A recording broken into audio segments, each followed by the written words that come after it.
అంగన్వాడీల్లో 6,399 teacher, 7,837 helper పోస్టులు. త్వరలోనే notification.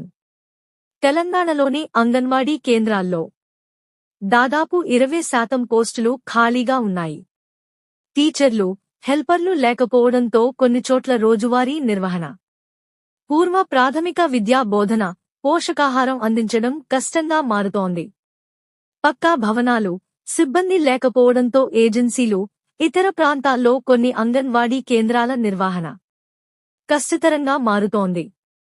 65 ఏళ్లు నిండిన వారిని ఉద్యోగ విరమణ చేయిస్తున్న ప్రభుత్వం వాటిని భర్తీ చేయకపోవడంతో ఖాళీల సంఖ్య పెరుగుతోంది. దీంతో ప్రభుత్వం ఈ పరిస్థితిని అధిగమించేందుకు అంగన్వాడీ కేంద్రాల్లో ఖాళీలను భర్తీ చేయాలని నిర్ణయించింది. మొత్తం 14,236 పోస్టులకు శిశు సంక్షేమ శాఖ ఆమోదం తెలిపింది. కానీ నోటిఫికేషన్ల జారీకి సాంకేతిక సమస్యలు ఎదురవుతున్నాయి.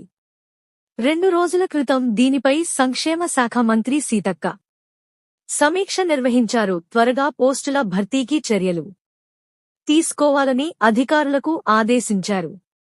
మొత్తం ఖాళీల్లో 6,399 టీచర్, 7,837 హెల్పర్ పోస్టులు ఉన్నాయి. తెలంగాణలో 35,700 అంగన్వాడీ కేంద్రాలు ఉన్నాయి. ఒక్కో కేంద్రంలో టీచర్తో పాటు హెల్పర్ తప్పనిసరిగా ఉండాలి. గతంలో ఈ పోస్టులకు ఎంపికైన వారిలో పలువురు రిజైన్ చేయడం, ఇప్పటికే పనిచేస్తున్న వారికి సూపర్ వైజర్లుగా పదోన్నతులు రావడంతో సిబ్బంది కొరత ఏర్పడింది.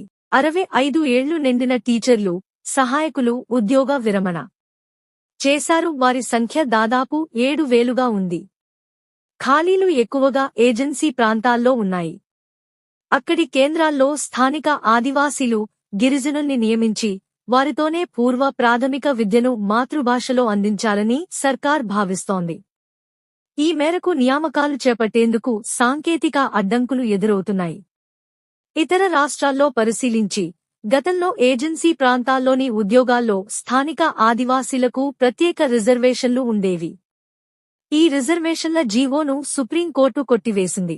ఈ నేపథ్యంలో స్థానికులకు ఉద్యోగ అవకాశాలు కల్పించేందుకు వీలుగా ఎలా ముందుకు వెళ్లాలని సంబంధిత శాఖ సమాలోచనలు చేస్తోంది.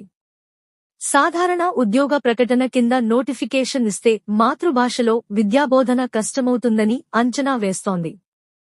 ఈ నేపథ్యంలో నోటిఫికేషన్లో సంబంధిత భాషలు తెలిసి ఉండాలన్న నిబంధన చేర్చితే ఎలా ఉంటుంది అన్న విషయాన్ని పరిశీలిస్తోంది.